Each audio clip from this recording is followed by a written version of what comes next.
ಈಗ ನಮ್ದು ಟೌನ್ ಸಿಕ್ತು. ಈಗ ನಿಮಗೆ ಗೊತ್ತಲ್ಲ ಸರ್, ಈಗೆಲ್ಲ ಪ್ರತಿಯೊಂದು ಈಗ ಏನ್ ನಡೀತದೆ ಇತ್ತು ಅನ್ನೋದು ತಮ್ಗೆ ಗೊತ್ತಿರುವಂತ ವಿಚಾರ. ನಾವು ಇದು ಮಾಡಿಸೋಬಿಟ್ಟು ಹೋರಾಟ ಮಾತ್ರ ನಿಲ್ಸಲ್ಲ. ಈಗ ನಮ್ಮ ದೇವೇಗೌಡ ಮಾಜಿ ಪ್ರಧಾನಿ ದೇವೇಗೌಡ ಅಪ್ಪಾಜಿ ಅವರು ಹೇಳಿದ್ರು 19 ತಾರೀಕು ನಾವು ಫ್ರೀಡಂ ಪಾರ್ಕ್ ಅಲ್ಲಿ ಬಹಳ ಬಹಿರಂಗ ಸಭೆ ಮಾಡ್ತೀವಿ. ನಾವು ಇದನ್ನ ನಾವೇನು ಅಂತಂದ್ರೆ ನಾವು ಈಗ ಅಲ್ಲಿ ನಾವೆಲ್ಲ ರೈತಾಪಿಗಳು ಸರ್. ನಾವು ರೈತಾಪಿಗಳು ಅಂತಂದ್ರೆ ನಾವೆಲ್ಲ ಈಗ ಒಂದು 10 ಗುಂಟೆ, ಒಂದು 20 ಗುಂಟೆ, ಮುಕ್ಕಾಲೆ, 1 ಎಕರೆ, ಒಂದು 20 ಕಿಲೋ ನಾವೆಲ್ಲ ಹಸ ಕಟ್ಕೊಂಡು ಜೀವನ ಮಾಡ್ತದೆ. ಇಪ್ಪೆಲ್ಲ ಕಡ್ಡಿ ಹಾಕೊಂಡು ರೇಷ್ಮೆ ಬೆಳೆಕೊಂಡು ಜೀವನ ಮಾಡ್ತಾ ಇರೋದು ಜನ ಅಲ್ಲಿ. ಅದರಿಂದ ನಮಗೆ ಇದನ್ನ ಅವರು ಏನಾಯ್ತು ಅದನ್ನ ನಮ್ಗೆ ಉಳಿಸ್ಕೊಬಿಟ್ರೆ ಸಾಕು. ಯಾಕಂದ್ರೆ ಈಗ ಸರ್ಕಾರಿ ಲ್ಯಾಂಡ್ ಅವ್ರು ಮಾಡ್ಕೊಂಡು ಅವೇನೇನು ಖಾತಾ ಎಲ್ಲ ಮಾಡಿಸ್ಕೊಂಡು ಅವ್ರು ಏನ್ ಮಾಡ್ಕೊತಾರೋ ಅದು ಮಾಡ್ಕೊಂಡು ಅದು ನಮ್ಗೆ ಸಂಬಂಧವಾದಲ್ಲಿ ವಿಚಾರ ಅಲ್ಲ. ನಮ್ಮ ರೈತಾಭಿಗಳಿಗೆ ಉಳ್ಕೊಂಡಿರುವಂತ ಜಮೀನನ್ನ ಬಿಟ್ಕೊಟ್ಬಿಟ್ಟು ಇನ್ನು ಅವ್ರು ಏನ್ ಬೇಕು ಅದು ಮಾಡ್ಕೊಂಡು ನಮ್ದೇನು ಸಂತೋಷ ಇಲ್ಲ ಸರ್. ಈಗ ಕೆಲವ್ರು ಕೊಡ್ತೀನಿ ಅಂತಂದವರು ಮಾಡ್ಕೋಬಹುದು ಸರ್. ಅದ್ರ ಬಗ್ಗೆ ನಮ್ದೇನು ಅಭ್ಯಂತರ ಇಲ್ಲ ಸರ್. ನಮ್ದೇನು ಅದರದ್ದು ಅಭ್ಯಂತರ ಇಲ್ಲ. ಇವರು ಹೋರಾಟ ಮಾಡಿದವ್ರಿಗೆ ಕುರು ಅಂತ ಇವರು ಬಲವಂತ ಮಾಡಿ ಅವ್ರಿಗೆ ಎದುರಿಸೋದು ಮಾಡೋದು. ಈಗ ಏಕಾಏಕಿ ಈಗ ತಾವೇ ನೋಡಿದ್ರಿ, ಈಗ ತಾವೇ ಹೋಗ್ಬಿಟ್ಟಿದ್ರೆ ಈಗ ಪೊಲೀಸರು ಸಪೋರ್ಟ್ ತಗೊಂಡು ಅವತ್ತು ಬೈರ್ಮಂಗ್ಲದಲ್ಲಿ ಈ ತರ ಹಿಂಗ್ ಹೋಗಿ ನಾವು ಮಾಡಿಸೋದಲ್ಲ ಹೋಗಿ ಅಂತ ಹೇಳ್ಬಿಟ್ರು. ತಿರ್ಗಿ ಆ ಕಡೆಯಿಂದ ಮುಂದೆ ತಿರ್ಗಿ ಅವ್ರು ಅಳ್ತಾಗೋದಾಗೆ ಜನ ಏನ್ ಮಾಡಿದಾಳೆ ಪರಕ ಸೇವೆ ಮಾಡಿ ಕಳ್ಸಿದ್ರು ಅವ್ರಿಗೆ. ಆ ತರ ಆಗೋದು ಬೇಡ ಅಂತ ನಾವ್ ಹೇಳ್ತಾರೆ.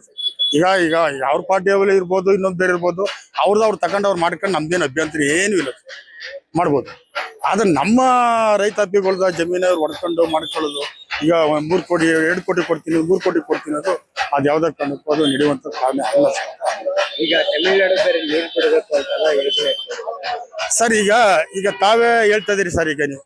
ಈಗ ನಮಗೆ ಕಟ್ಟೆ ತುಂಬಿಲ್ಲ ಅಂತ ಹೇಳಿದ್ರು. ಈಗ ಕಬಿನಿ ಇದೆ ಅಲ್ಲಿ ತಮಿಳುನಾಡು. ಈಗ ಕೇರಳದಲ್ಲಿ ಮಳೆ ಹೋಯ್ತು, ಈಗ ಕಬಿನಿ ತುಂಬಿತು ಸರ್. ಈಗ ಇದ್ರಲ್ಲೇ ಮಡಿಕೇರಿ ಸೈಡ್ ಮಳೆ ಹೋಯ್ತು, ಈಗ ಕಾವೇರಿ ತುಂಬಿತು ಸರ್. ಈಗ ಕಾವೇರಿ ಈಗಾಗಲೇ ಹತ್ತತ್ರ ಬಂತು.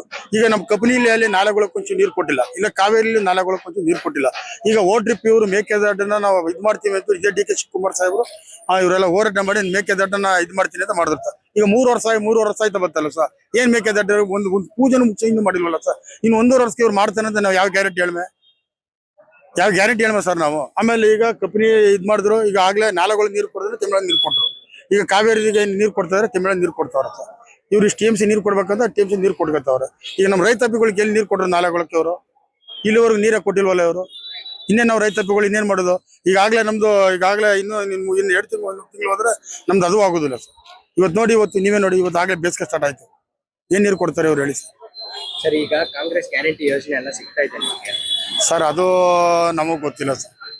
ಅದ್ರ ಬಗ್ಗೆ ನಾವು ಹೇಳಿಕ್ ಬರಲ್ಲ ಸರ್. ಗ್ಯಾರಂಟಿ ಯಾಕೆಂದ್ರೆ ಫಲಾವಿಗಳಿಗೆ ಒಂದಷ್ಟು ಜನ ಸಿಗ್ತದ, ಒಂದಷ್ಟು ಸಿಗ್ತಾ ಇಲ್ಲ. ಈಗ ಬ್ಯಾಡಿ ಅವರು ಈ ಏಜ್ ಆಗೈತಲ್ಲ, 60 ವರ್ಷದ ಮೇಲೆ ಆಗೈತಲ್ಲ, ಅವ್ರಿಗೆ 60-70 ವರ್ಷ ಆಗೈತಲ್ಲ, ಅವ್ರಿಗೆ OAP ಕೊಟ್ಬಿಟ್ರು ಸಾಕು ಸರ್. ಅವ್ರಿಗೆ OAP ಕೊಡ್ದೇನೆ ಆ ಪಾಯಿಗಳು ಆಟೋ ಮಾಡ್ಕೊಂಡು ಬಂದು ಬ್ಯಾಂಕ್ಗಳ ಹತ್ರ ಬಂದು ಪಾಸ್ಬುಕ್ ವಿಚಾರಿಸ್ತಾ ಇದಾರೆ. ಅವ್ರಿಗೆ OAP ಕೊಟ್ಬಿಟ್ರು ಸಾಕು ಅಂತ ನಾವು ಕೇಳ್ಕೊತಾ ಇದೀವಿ ಸರ್. ಇನ್ನು ಅದು ಫ್ರೀ ಬಸ್ ಇರ್ಬೋದು, ಈಗ ಯಾವ್ದೋ ಇತರ ಶಕ್ತಿ ಅದರ ಗೃಹಲಕ್ಷ್ಮಿ ಇರ್ಬೋದು, ಅದಕ್ಕೂ ನಮಗೂ ಸಂಬಂಧ ಇಲ್ಲ ಸರ್. ವಯಸ್ಸಾಗೋದಲ್ಲ, ಅವ್ರಿಗೆ PAP ಅದು ಕೊಟ್ಬಿಟ್ರೆ ಸಾಕು ಸರ್. ಇನ್ನೇನೋ ನಾವು ಕೇಳಲ್ಲ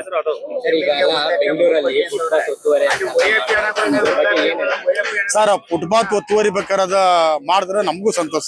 ಅದ್ರ ಬಗ್ಗೆ ಏನಿಲ್ಲ ಸರ್. ಯಾಕೆಂತಂದ್ರೆ ಫುಟ್ಪಾತ್ ಒತ್ತುವರಿ ಯಾಕೆಂದ್ರೆ ಈಗ ರೋಡ್ ಬ್ಲಾಕ್ ಆಯ್ತದೆ ಸರ್. ಬೆಂಗಳೂರು ಬೆಳವಣಿಗೆ ಬೆಳೀತಾ ಇರುವಷ್ಟು ಫುಟ್ಪಾತ್ ಇದಾಯ್ತದೆ. ಅದ್ ಬೇಕಾದ್ರೆ ಒತ್ತುವರಿ ತೆರವು ಮಾಡ್ಕೊಳ್ಳಿ, ಅದ್ರದ್ದೇನು ನಮ್ದೇನು ಅಭ್ಯಂತರ ಇಲ್ಲ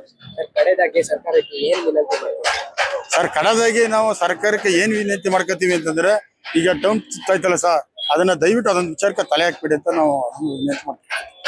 ಅದಕ್ಕೊಂದು ಸಹಕಾರ ಮಾಡ್ಕೊಡಿ ಅಂತ ನಾವು ಕೇಳ್ಕೊತೀವಿ ಸರ್.